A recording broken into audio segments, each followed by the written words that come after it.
പത്തനംതിട്ട നഗരത്തിൽ വൻ തീപിടുത്തം. നഗരമധ്യത്തിലെ വ്യാപാര സ്ഥാപനത്തിലാണ് തീപിടുത്തം ഉണ്ടായത്. 3 കടകൾ പൂർണ്ണമായും കത്തിനശിച്ചു. നഗരത്തിലേക്കുള്ള ഗതാഗതത്തിന് നിയന്ത്രണം ഏർപ്പെടുത്തി. വിശദാംശങ്ങൾ ബിനോയ് നൽകും. ബിനോയ്, എങ്ങനെയാണ് തീ പിടിച്ചത്? എവിടെയാണ് തീ? പത്തനംതിട്ട നഗരത്തിലെ ചിപ്സ് വിൽക്കുന്ന 3 കടകൾക്കാണ് തീപിടുത്തം ഉണ്ടായിരിക്കുന്നത്. കടകൾ 3 പൂർണ്ണമായും കത്തി നശിച്ചു. ആളുകൾക്കാർക്കെങ്കിലും പരിക്കുണ്ടോ എന്നുള്ള കാര്യത്തിൽ ഇപ്പോഴും അവ്യക്തത നിലനിൽക്കുകയാണ്. അത് ഈ ഷോർട്ട് സർക്യൂട്ടാണ് തീപിടുത്തത്തിന് കാരണമെന്ന് വിശ്വസിക്കുന്നു. മാത്രവുമല്ല, ഈ 3 കടകളിലും എപ്പോഴും, അതായത് പകൽ സമയം മുഴുവനും ചിപ്സ് തയ്യാറാക്കുന്ന സ്ഥാപനങ്ങളാണ്. അതുകൊണ്ട് തന്നെ ഒരു കടയിൽ നിന്ന് ഗ്യാസ് കുറ്റിക്ക് തീപിടിക്കുകയും അത് വലിയ ശബ്ദത്തോടുകൂടി പൊട്ടിത്തെറിക്കുകയൊക്കെ ചെയ്തിരുന്നു. ഇപ്പോൾ തീ ഏകദേശം നിയന്ത്രണ വിധേയമായിരിക്കുന്നു. പത്തനംതിട്ട നഗരത്തിൽ നിന്നും കൂടാതെ കോന്നി ഉൾപ്പെടെയുള്ള സ്ഥലങ്ങളിൽ നിന്നും കൂടുതൽ ഫയർഫോഴ്സ് എത്തിയാണ് തീ നിയന്ത്രിച്ചത്.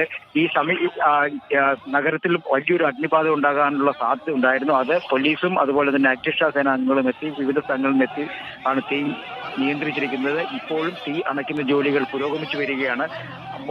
3 കടകളും പൂർണ്ണമായി കത്തി നശിച്ചിരിക്കുന്നു. അതുവഴിയുള്ള ഗതാഗതം ഇപ്പോഴും നിയന്ത്രിച്ചിരിക്കുകയാണ്. അതുവഴി വാഹനങ്ങളും തന്നെ കടത്തിവിടുന്നില്ല. വൈദ്യുതി ലൈനുകളിലെയും വൈദ്യുതി പ്രവാഹം നിർത്തിവെച്ചിരിക്കുകയാണ്. കാരണം ഏത് തരത്തിലാണ് ഇത്തരത്തിലൊരു അഗ്നിബാധ ഉണ്ടായത് എന്നുള്ളതിനെ കുറിച്ച് ഒരു വിവരവും വ്യക്തമായിട്ടില്ല. എന്തായാലും വലിയൊരു അപകടമാണ് പെട്ടെന്ന് ഒഴിവായി കഴിഞ്ഞിരിക്കുന്നത്. വലിയ ഒരു അഗ്നിരക്ഷാ സേനയുടെ വലിയൊരു സംഭവം. പോലീസും സ്ഥലത്ത് ഇപ്പോഴും ക്യാമ്പ് ചെയ്ത് തീയണയ്ക്കുന്ന ജോലികളുമായി മുന്നോട്ട് പോവുകയാണ്. പത്തനംതിട്ട നഗരത്തിൽ വൻ തീപിടുത്തമുണ്ടായിരിക്കുന്നു. നഗരമധ്യത്തിലെ വ്യാപാര സ്ഥാപനത്തിലാണ് തീപിടുത്തമുണ്ടായത്. പ്രേക്ഷകർക്ക് ആ ദൃശ്യങ്ങൾ കാണാം. ബിനോയ്, ഇപ്പോൾ ആർക്കെങ്കിലും പരിക്ക് പറ്റിയതായി വിവരമുണ്ടോ? 3 പേർക്ക് നേരിയ പരിക്ക്, അതായത് തീ കെടുത്തുന്നതിനിടയിലുണ്ടായ ചെറിയ അപകടങ്ങൾ 3 പേർക്ക് പരിക്കുണ്ട് എന്ന് മാത്രമാണ് നമുക്ക് ഇപ്പോൾ അറിയുവാൻ കഴിയുന്നത്. അഗ്നിബാധ ഉണ്ടായ ഉടൻ തന്നെ ആളുകളുടെ ശ്രദ്ധയിൽപ്പെടുകയും തുടർന്ന് ആദ്യം മുതൽ തന്നെ തീ കെടുത്തുവാൻ ശ്രമിച്ചിരുന്നു. കാരണം ഇത് 4 സൈഡിലും കെട്ടിടങ്ങളുള്ള ഒരു സ്ഥലങ്ങളാണ്. ഈ എല്ലാ സ്ഥലങ്ങളിലും കെട്ടിടം തെങ്ങി നിൽക്കുന്ന ഒരു സ്ഥലമാണ്. അതിനിടയിലുള്ള ചെറിയ ഇരുമ്പ് ഷീറ്റുകൾ കൊണ്ട് നിർമ്മിച്ച താൽക്കാലിക കെട്ടിടങ്ങളാണ്. വളരെ പഴക്കം ചെന്ന കെട്ടിടമാണ് ഇത്. അകത്ത് തടി ഉപയോഗിച്ച് നിർമ്മിച്ച കെട്ടിടങ്ങളാണ്. ഈ 3 കെട്ടിടങ്ങളാണ് പൂർണ്ണമായും കത്തി അമർന്നിരിക്കുന്നത്. അതേസമയം തീ മറ്റു ഭാഗങ്ങളിലേക്ക് പടരാതിരുന്നത് മൂലം ഒരു വലിയ അപകടം ഒഴിവായി എന്ന് തന്നെ നമുക്ക് വ്യക്തമായി പറയാൻ കഴിയും. ഇപ്പോഴും തീകെടുത്തുന്ന ജോലികൾ പുരോഗമിച്ചു വരികയാണ്. അപകടം സംബന്ധിച്ച കാര്യങ്ങൾ ഇപ്പോഴും ഇല്ല. കാരണം നമുക്ക് അവിടെ നിന്ന് കാണുവാൻ കഴിയുന്നതെന്ന് പറഞ്ഞാൽ മറ്റു കടകളിൽ നിന്നും ആളുകൾ കടകൾ അടച്ച് ഇറങ്ങി ഓടുന്ന ഒരു അന്തരീക്ഷമായിരുന്നു. കാരണം അത്രയധികം ഭയാനകമായ രീതിയിലായിരുന്നു തീജ്വാലകൾ അന്തരീക്ഷത്തിലേക്ക് ഉയർന്നു പൊങ്ങിയത്. പ്രത്യേകിച്ചും ഉച്ച സമയം കൂടിയായിരുന്നു. അതുകൊണ്ട് വാഹനങ്ങളുടെ ഗതാഗതം വളരെ കുറവായിരുന്നു. ഈ സമയത്താണ് ഇത്തരത്തിലൊരു അപകടം ഉണ്ടായത്. വാഹന ഗതാഗതം കുറവായതുകൊണ്ട് യാത്രക്കാരുടെ എണ്ണം കുറവായി. സാധാരണഗതിയിൽ ബസ് കാത്തു നിൽക്കുന്നവരും കാൽനടക്കാരും ഒക്കെ ഇതുവഴി കടന്നു പോകും. ഇതിനിടയിൽ വലിയൊരു സ്ഫോടന ശബ്ദത്തോടു കൂടിയായിരുന്നു തീപിടുത്തം ഉണ്ടായത്. ഗ്യാസ് പൊട്ടിച്ചെറിയിട്ടുണ്ട്. അതുപോലെ ഇപ്പോൾ സമീപ സ്ഥലത്തേക്ക് ആളുകൾ എത്തി തുടങ്ങിയിട്ടുണ്ട്. ഇനി എന്തുമാത്രം നാശമുണ്ടായി, ഏതൊക്കെ കടകൾക്കാണ് കൃത്യമായി തീ പിടിച്ചെന്നുള്ളവരും ഇനി മാത്രമേ അറിയാൻ കഴിയുള്ളൂ. ഫിജി, എന്തായാലും കൂടുതൽ വലിയ തോതിൽ തീ പടർന്നു പിടിച്ചില്ല എന്ന് വേണം കരുതാൻ. 3 കടകളിൽ വെച്ച് തന്നെ അതിനെ തീയെ ഒതുക്കാൻ കഴിഞ്ഞു എന്നാണോ മനസ്സിലാക്കേണ്ടത്? അങ്ങനെ പറയാം. പക്ഷേ എങ്കിൽ പോലും ഒരു വലിയ അപകടം ഒഴിവായി എന്നാണ് നമുക്ക് പറയേണ്ടത്. കാരണം ഈ തീ പിടിച്ച 3 കടകളുടെയും ചുറ്റുമായി വലിയ കടകളുണ്ട്. കാരണം പത്തനംതിട്ട നഗരത്തിലെ വ്യാപാര സ്ഥാപനങ്ങൾ മുഴുവൻ സ്ഥിതി ചെയ്യുന്ന സ്ഥലത്തുള്ള ചിപ്സ് വിൽക്കുന്ന കടകൾക്കാണ് തീ പിടിച്ചിരിക്കുന്നത്. കാരണം റോഡിലാണ് ഇവര് ചിപ്സ് ഉണ്ടാക്കുന്ന ബോർമ ഉൾപ്പെടെയുള്ള സംവിധാനങ്ങൾ ഇരിക്കുന്നത്. റോഡിനോട് ചേർന്നിരിക്കുന്ന സ്ഥലത്ത് പ്രത്യേകം ഗ്യാസ് തയ്യാറാക്കിയ അടുപ്പുകളിലാണ് ഇങ്ങനെ ചിപ്സ് ഉണ്ടായിക്കൊണ്ടിരിക്കുന്നത്. നേരത്തെ തന്നെ ഇതൊരു വിവാദമായിരുന്നു. കാരണം റോഡിന്റെ സൈഡിലൂടെ നടന്നു പോകുന്ന ആളുകളുടെ ദേഹത്തേക്കൊക്കെ എണ്ണ തെറിച്ചു വീഴുന്നു എന്നൊക്കെ പറഞ്ഞ് പരാതികളുണ്ടായിരുന്നു. അത്തരത്തിലുള്ള ഒരു സ്ഥലത്ത് കടകൾ, അതായത് പത്തനംതിട്ട നഗരത്തിലെ പ്രധാനപ്പെട്ട കേന്ദ്രത്തിലെ 3 കടകളാണ് ഇരിക്കുന്നത്. ചുറ്റും കടകളുണ്ട്. കടകൾ മാത്രമല്ല, ചെരുപ്പ് അതുപോലെ തുണിത്തരങ്ങൾ വിൽക്കുന്ന കടകളാണ്. ഈ കടകളിലേക്കൊക്കെ തീ പടരാതിരിക്കുവാൻ അഗ്നിരക്ഷാ സേന വളരെയധികം പാടുപെട്ടു. അങ്ങനെ ഇപ്പോൾ എന്തായാലും തീ നിയന്ത്രണ വിധേയമെന്ന് പറയാം. എങ്കിൽ തന്നെയും കൂടുതൽ ഫയർഫോഴ്സുകൾ എത്തിച്ച് സമീപത്തുള്ള കെട്ടിടങ്ങൾ തണുപ്പിക്കുന്ന ജോലികളും ഇപ്പോൾ പുരോഗമിക്കുകയാണ്. പത്തനംതിട്ട നഗരത്തിൽ വൻ തീപിടുത്തം. നഗരമധ്യത്തിലെ വ്യാപാര സ്ഥാപനത്തിലാണ് തീപിടുത്തമുണ്ടായത്. 3 കടകൾ പൂർണ്ണമായും കത്തി നശിച്ചു. നഗരത്തിലേക്കുള്ള ഗതാഗതത്തിന് നിയന്ത്രണം ഏർപ്പെടുത്തിയിരിക്കുകയാണ്.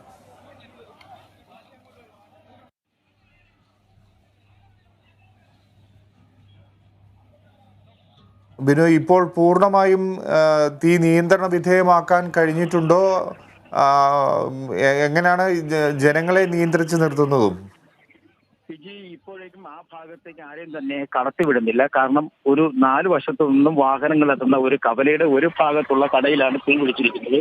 അതായത് 3 കടകൾ പൂർണ്ണമായും കത്തിരിക്കുന്നു. ആ സ്ഥലത്തേക്ക് ആരെയും കടത്തിവിടുന്നില്ല. മാത്രവുമല്ല ആ ഭാഗത്ത് പൂർണ്ണമായും വാഹന ഗതാഗതവും നിയന്ത്രിച്ചിരിക്കുകയാണ്. അങ്ങോട്ടേക്ക് എത്തുന്ന വാഹനങ്ങളെ ഒന്നും തന്നെ വിടുന്നില്ല. ആ ഭാഗത്ത് ഫയർഫോഴ്സിന്റെ സംഘം ഇപ്പോഴും ക്യാമ്പ് ചെയ്തുകൊണ്ട് വെള്ളം ചീറ്റുകയാണ്. കാരണം ഈ ഏതെങ്കിലും തരത്തിൽ ഇനി അതിനകത്ത് ഗ്യാസ് സിലിണ്ടറുകളോ വല്ലതും ഉണ്ടോ എന്നറിയാൻ കഴിയുന്നില്ല. അത്തരത്തിലൊരു പരിശോധന നടത്തണമെങ്കിൽ പൂർണ്ണമായും തീ കെടുത്തിയാൽ മാത്രമേ ഇനി കാരണം ചിപ്സോ അല്ലെങ്കിൽ ഈ ഏത്തക്കായി വറുക്കുന്ന കടയായതുകൊണ്ട് തന്നെ കൂടുതൽ ഗ്യാസ് സിലിണ്ടറുകൾ ഉണ്ടാവാനുള്ള സാധ്യതയുണ്ട്. അത് വീണ്ടും പൊട്ടിത്തെറിക്കാനും അപകടം ഉണ്ടാവാനുള്ള സാധ്യതയുള്ളതുകൊണ്ട് ആൾക്കാർ മുഴുവൻ ആ ഭാഗത്ത് നിന്ന് ഒഴിപ്പിച്ച് നിർത്തിക്കൊണ്ട് വെള്ളം ചീറ്റി അവിടെ ആ സ്ഥലം എല്ലാം തന്നെ തണുപ്പിക്കുന്ന ജോലികളാണ് ഇപ്പോൾ അഗ്നിരക്ഷാസേന നടത്തിക്കൊണ്ടിരിക്കുന്നത്. വളരെ വേഗത്തിൽ, അതായത് അഗ്നിബാധ കണ്ട് നിമിഷങ്ങൾക്കുള്ളിൽ തന്നെ 3 കടകളും തീയിൽ കത്തി അമരുന്ന ഒരു കാഴ്ചയാണ് കാണുവാൻ കഴിഞ്ഞത്.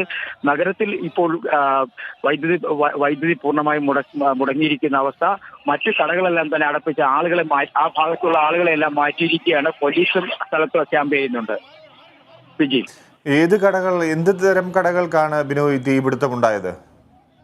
അതായത് നേന്ത്രക്കായ് വറുത്ത് വിൽക്കുന്ന, നമ്മൾ പറയുന്ന പോലെ ചിപ്സ് വിൽക്കുന്ന 3 കടകളാണ്. അത് നഗരത്തിന് മധ്യത്തിൽ പ്രധാനമായും വലിയ ഒരു 3 വ്യാപാര സ്ഥാപനങ്ങളാണ് ഇത്. ഈ വ്യാപാര സ്ഥാപനത്തിൽ 3 തീ പിടിച്ചിരിക്കുന്നത്. ഇവിടേക്ക് സാധാരണഗതിയിൽ ഇത് റോഡ് സൈഡിലുള്ളതാണ്. തൊട്ട് അപ്പുറത്തൊക്കെ വലിയ കടകളുണ്ട്. വലിയ കടകൾ എന്ന് പറയുമ്പോൾ 3-4 നിലകളുള്ള കടകളുണ്ട്. ആ കടകളുടെ മധ്യഭാഗത്തായിട്ടാണ് ഇത്തരത്തിൽ വളരെ പഴക്കം ചെന്ന കടകളാണ് ഈ 3 ഈ കടകളുടെ അകത്ത് തടി കൊണ്ട് നിർമ്മിച്ചാണെങ്കിലും മേൽഭാഗം ഷീറ്റ് കൊണ്ടാണ് നിർമ്മിച്ചിരിക്കുന്നത്. ഇരുമ്പ് ഷീറ്റ് കൊണ്ടാണ് മേൽക്കൂര മേഞ്ഞിരിക്കുന്നത്. ഈ സമീപകാലത്തൊക്കെ അത് പുനർനിർമ്മാണം നടത്തിയ കടകളുമാണ്. അത് ആ കടകളിലേക്ക് ഉള്ളിൽ ആദ്യം തീ കണ്ടത് കടയുടെ പിറകു ഭാഗത്തു നിന്നാണ് ഇപ്പോൾ ആളുകൾ പറയുന്നതും അഗ്നി രക്ഷാസേന അംഗങ്ങൾ പറയുന്നതും. പിറകു ഭാഗത്തുനിന്നും തീ പടർന്നു വരുന്നു. വളരെ വേഗത്തിൽ തന്നെ തീ മറ്റുള്ള ഭാഗങ്ങളിലേക്കും പടർന്നു. അത്തരത്തിൽ തീ വളരെ വേഗത്തിൽ കത്തി പിടിച്ച് കടകളിലേക്ക് പടരുന്ന ഒരു അന്തരീക്ഷമാണ് ഇവിടെ ഉണ്ടായിരുന്നത്. ആ നിമിഷം തന്നെ തൊട്ടടുത്ത് തന്നെ പോലീസ് സ്റ്റേഷനുണ്ട്. പോലീസ് സ്റ്റേഷനിൽ നിന്ന് പോലീസ് ഉദ്യോഗസ്ഥർ ഓടിയെത്തുകയും വാഹനങ്ങൾ നിയന്ത്രിക്കുകയും ആളുകളെ ആ ഭാഗത്തു നിന്ന് ഒഴിപ്പിക്കുകയും ചെയ്തു. അത്തരത്തിൽ ആളുകളെ ഒഴിപ്പിച്ചത് കൊണ്ട് തന്നെ വലിയൊരു അപകടം ഒഴിവായി കിട്ടി.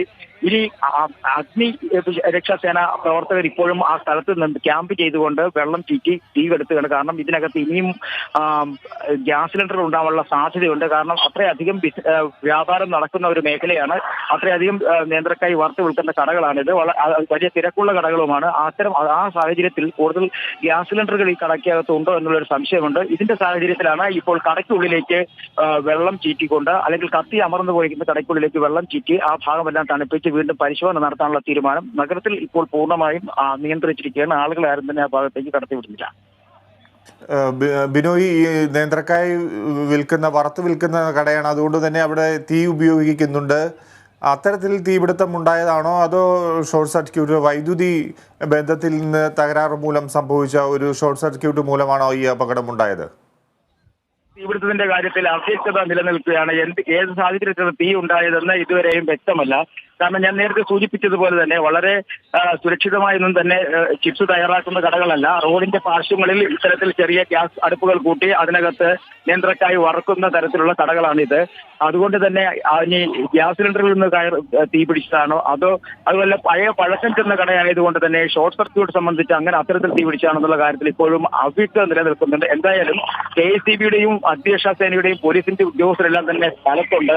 ആ സ്ഥലത്ത് ഇങ്ങനെ നിൽപ്പുണ്ട്. കാരണം വീണ്ടും വെള്ളം ഒഴിച്ച് ആ തീപിടിച്ച സ്ഥലങ്ങളെല്ലാം തണുപ്പിക്കുകയാണ്. കാരണം അവർക്ക് സംശയമുള്ളത് ഇതിനകത്ത് ഗ്യാസ് സിലിണ്ടറുകൾ വല്ലതും ഉണ്ടോ, പാചകവാതക സിലിണ്ടറുകൾ വല്ലതും ഉണ്ടോ എന്നുള്ള കാര്യത്തിൽ സംശയമുണ്ട്. അത്തരത്തിൽ അങ്ങനെ ഇനിയൊരു അപകടം ഉണ്ടാകാതിരിക്കാൻ വേണ്ടി തീ നിയന്ത്രിക്കുന്നുള്ള ശ്രമത്തിലാണ് ഇപ്പോൾ. വിജി, എത്ര മണിയോടുകൂടിയാണ് ബിനോയ് തീപിടുത്തം ഉണ്ടായത്? ഇപ്പോൾ പൂർണ്ണമായും തീ അണയ്ക്കാൻ കഴിഞ്ഞു എന്ന് പറയാമോ? ഫിജി, ഏകദേശം അരമണിക്കൂർ മുമ്പാണ് ഇത്തരത്തിലൊരു അഗ്നിബാധ ഉണ്ടായത്.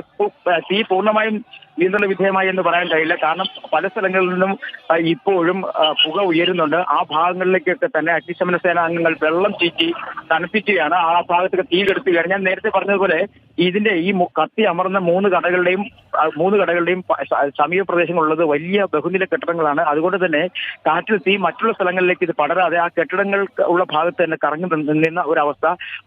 അതുപോലെ ഫയർ സ്റ്റേഷൻ നഗരത്തിന് തൊട്ടടുത്തായതുകൊണ്ട് തന്നെ പെട്ടെന്ന് അഗ്നിശമന സേനയുടെ വാഹനങ്ങൾക്ക് എത്തുവാനും കഴിഞ്ഞു. അതുകൊണ്ട് തന്നെയാണ് വലിയൊരു അപകടം ഒഴിവായതെന്ന് വേണമെങ്കിൽ നമുക്ക് കരുതാം. അത്തരത്തിൽ അപകടം തന്നെ ഒഴിവായിരിക്കും എന്ന് നമുക്ക് പറയാം. ഇപ്പോഴും തീ കെടുത്തുന്ന ജോലികൾ പുരോഗമിക്കുകയാണ്. കാരണം ഇനിയും അതിനകത്ത് പാചകവാത സിലിണ്ടറുകളുണ്ടോ അല്ലെങ്കിൽ മറ്റു സ്ഥലങ്ങളിൽ എവിടെയെങ്കിലും തീ പടരാനുള്ള സാധ്യതയുണ്ടോ? സാധാരണഗതിയിൽ നിന്ന് വലിയ അന്തരീക്ഷത്തിലും വലിയ ചൂടാണ് പത്തനംതിട്ടയിൽ അനുഭവപ്പെടുന്നത്. അതുകൊണ്ടൊക്കെ തന്നെ അഗ്നിരക്ഷാസേന വളരെ ജാഗ്രതയോടുകൂടിയാണ് ഇപ്പോൾ പ്രവർത്തിച്ചു വരുന്നത്. അത്തരത്തിൽ തീ കെടുത്തുന്നുള്ള ശ്രമങ്ങളും ഇപ്പോൾ വലിയ തോതിൽ പുരോഗമിച്ചു വരികയാണ്. ബിനോയ്, മറ്റ് കടകളെല്ലാം ആ പ്രദേശത്തുള്ള മറ്റ് കടകളെല്ലാം അടച്ച് ഒരു മുൻകരുതൽ സ്വീകരിച്ചിട്ടുണ്ടോ? എങ്ങനെയാണ് അത്തരത്തിലുള്ള കാര്യങ്ങൾ എങ്ങനെയാണ്? സമീപത്തുള്ള